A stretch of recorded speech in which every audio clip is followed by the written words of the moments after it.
सभापति की चेयर में हमारी ओलंपियन पीटी उषा जी बैठी हैं। आपकी वंदना हमने जंतर मंतर में बैठी उन महिलाओं के रूप में देखी। आपकी वंदना, आपका महिलाओं का सम्मान जब मणिपुर पे हमारी महिलाएं निवस्त्र हो रही थी, हमने तब देखी। आपकी वंदना और आपकी पूजा और सम्मान जब एक रेपिस्ट को बचाने के लिए, जब आप सत्ता पक्ष वालों को यह मालूम चलता है कि जब मणिपुर की घटना घटी, जब किसी भी रेप की घटना घटती है, जब हमारी पहलवान बच्चियां बैठती है, आपका समय तो समाप्त हो रहा है। समानता का अधिकार दिया है आपने महिलाओं को, ऐसा अधिकार दिया है समानता का अपनी महिला मंत्रियों को कि उनको कह दिया जाता है कि एक शब्द भी महिला के शोषण के खिलाफ आपका निकलना नहीं चाहिए।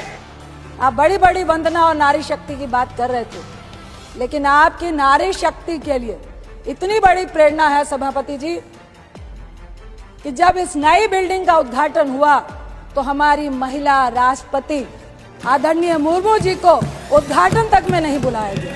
यह है आपकी नारी वंदना। अरे आप तो वो लोग हैं जिन्होंने नोटबंदी लगाने से पहले किसी से चर्चा भी नहीं की और 155 लोग लाइनों में मार दिए, तो अभी ऐसी कौन सी बाधा है? आप वो लोग हैं जो किसान का कानून लाने से पहले किसी से नहीं पूछा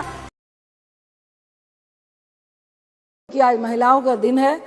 मैं होम मिनिस्टर साहब से रिक्वेस्ट करती हूँ कि 5 मिनट आप अपनी तरफ से मुझे दीजिएगा, अपनी पार्टी से दीजिएगा।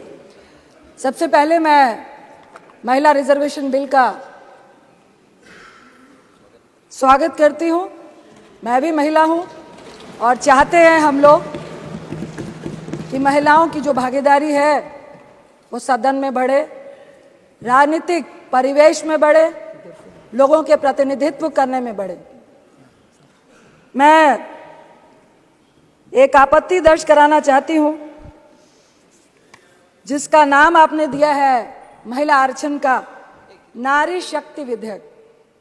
ये नारी शक्ति विधेयक है, लेकिन अपने नाम दे दिया इसका नारी शक्ति वंदन विधेयक।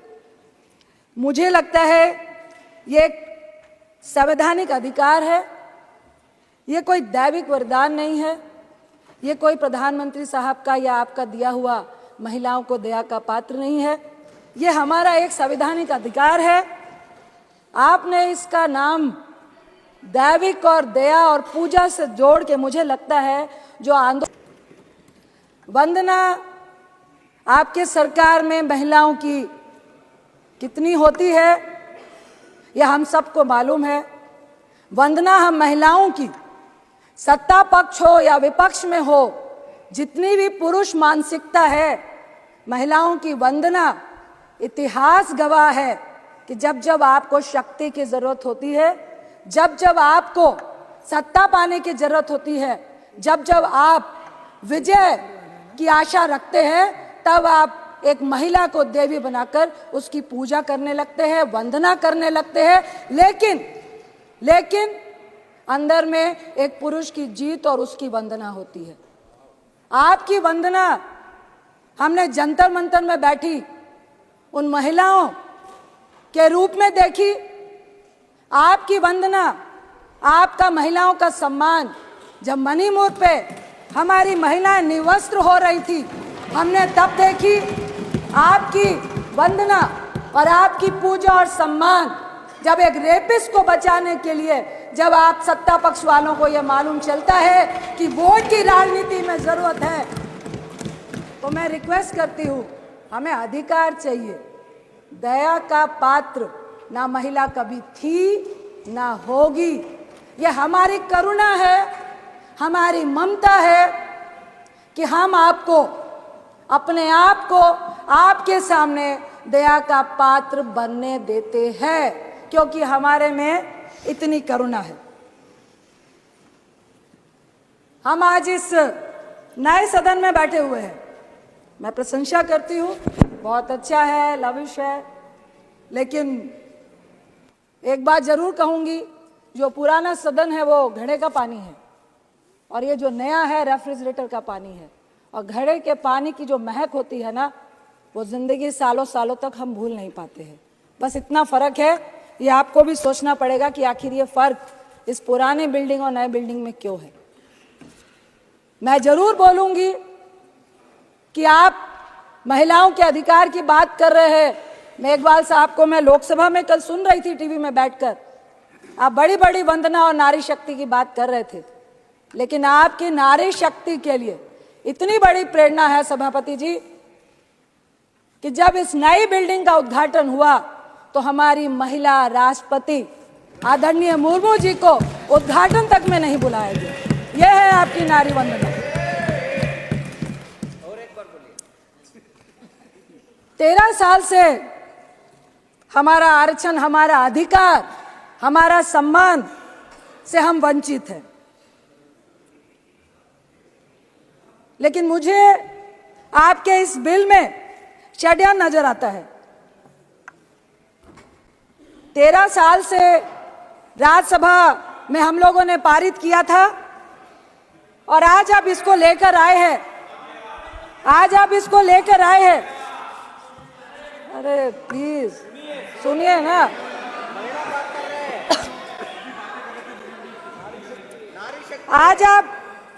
आज आप इसको लेकर आए हैं 9.5 साल के बाद। 2014 में आप सत्ता में आए, आपके मैनिफेस्टो में था महिला आरक्षण देना है। 9.5 साल क्यों लग गए? मेरा पहला सवाल आपसे यही है। दूसरा सवाल, महिला आरक्षण के लिए आपको स्पेशल सत्र बुलाने की जरूरत क्यों पड़ गई? प्रचार करना था। जो लाइमलाइट लेने की आदत आपको हमेशा से रही है, इसमें भी महिलाओं को भी आपने यूज किया है। तीसरा सवाल, आपने कहा जातीय जनगणना और परिसीमन का पेच जो आपने लगाया है, क्यों लगाया? मैं आपसे पूछती हूं, आपने इसका जवाब दे रहे थे कल कि अगर हम ये नहीं कहते तो आप पीआई लेकर सुप्रीम कोर्ट जाते। अरे आप तो वो लोग हैं जिन्होंने नोटबंदी लगाने से पहले किसी से चर्चा भी नहीं की और 155 लोग लाइनों में मार दिए, तो अभी ऐसी कौन सी बाधा है? आप वो लोग हैं जो किसान का कानून लाने से पहले किसी से नहीं पूछा, 750 किसान शहीद हो गए, लेकिन वो आपकी बाधा नहीं बनी। 1 साल तक लगातार वो सड़कों में बैठे रहे। मैं आपसे सवाल करती हूं कि फिर महिलाओं के रिजर्वेशन के अधिकार में ये परिसीमन की, ये जनगणना की, सीट के रोटेशन की जो आपने बाधा लगाई है, क्या ये चुनावी एजेंडा है 2024 का, जिस पे आपको सिर्फ और सिर्फ झुंझुना दिखाना है? मैं आपसे आपकी नियत और अपने कांग्रेस की नियत के बारे में सफाई देना चाहती हूँ, उदाहरण देना चाहती हूँ।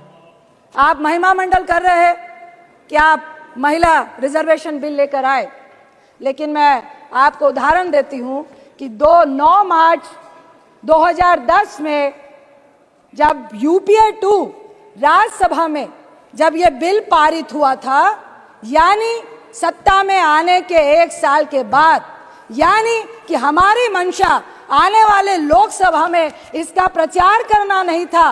10, 11, 12, 13, 14 में चुनाव था। हम सिर्फ और सिर्फ महिला को सशक्तिकरण करना चाहते थे।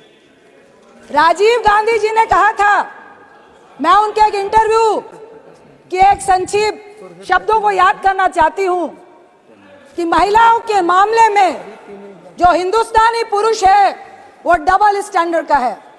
एक तरफ तो वो ऊंचे सिंहासन में महिला को बैठाता है, लेकिन दूसरी तरफ जब उसको सम्मान और समानता का अधिकार देने की बारी आती है, तब वो अपना पल्ला खींच लेता है, जैसा कि आपने हमारी राष्ट्रपति जी के साथ किया, वो भी ट्राइबल।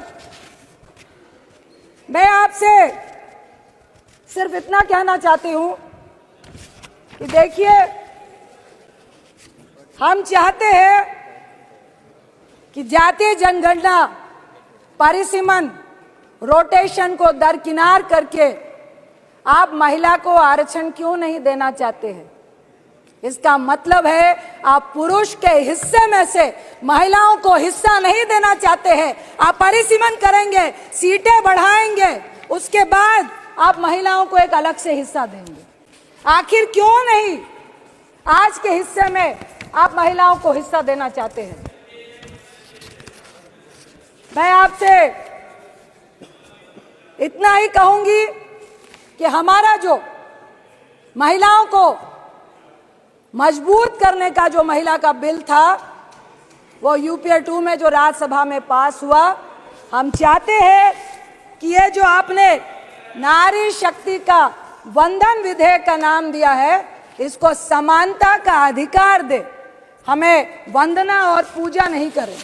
इसके साथ मैं आपसे जरूर कहूंगी कि हम चाहते हैं कि ये बिल पास हो, SC ST के साथ OBC महिलाओं को भी अधिकार मिले, क्योंकि हमारी और आपकी जैसी महिलाएं संघर्ष करके आई हैं, कल भी आ जाएंगी। हमें भी संघर्ष करना पड़ता है, लेकिन इस राजनीति के फील्ड में, इस मैदान में एक अकेली महिला अगर वो समाज के लिए अच्छा भी करती है, लेकिन इस राजनीति के दलदल में उसका अकेले कूदना, संघर्ष करना आज भी बहुत जटिल है। क्योंकि अगर महिला मजबूत है, आपके साथ कंधे से कंधा मिलाकर चलना चाहती है, अपनी राय रखना चाहती है, वो जो पुरुष मानसिकता है उसको गवारा नहीं है। हम चाहते हैं, मैं अपनी पक्ष की महिलाओं से भी कहूंगी कि जब मणिपुर की घटना घटी, जब किसी भी रेप की घटना घटती है, जब हमारी पहलवान बच्चियां बैठती है, आपका समय तो समाप्त हो रहा है। समानता का अधिकार दिया है आपने महिलाओं को, ऐसा अधिकार दिया है समानता का अपनी महिला मंत्रियों को कि उनको कह दिया जाता है कि एक शब्द भी महिला के शोषण के खिलाफ आपका निकलना नहीं चाहिए।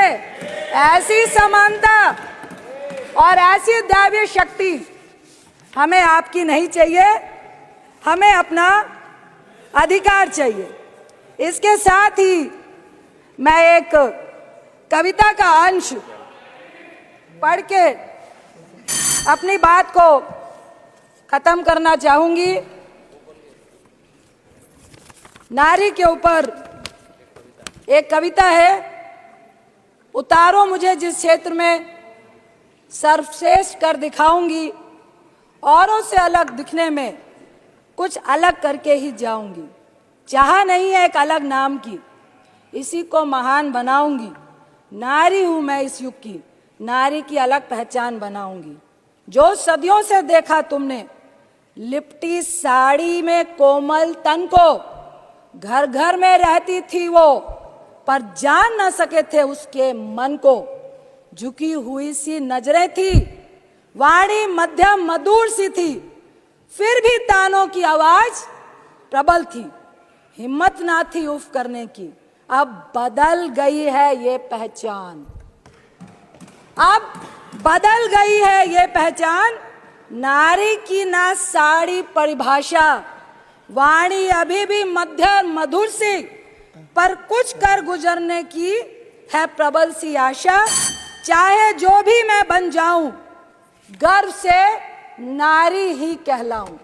मुझे गर्व है कि आज सभापति की चेयर में हमारी ओलंपियन PT उषा जी बैठी हैं।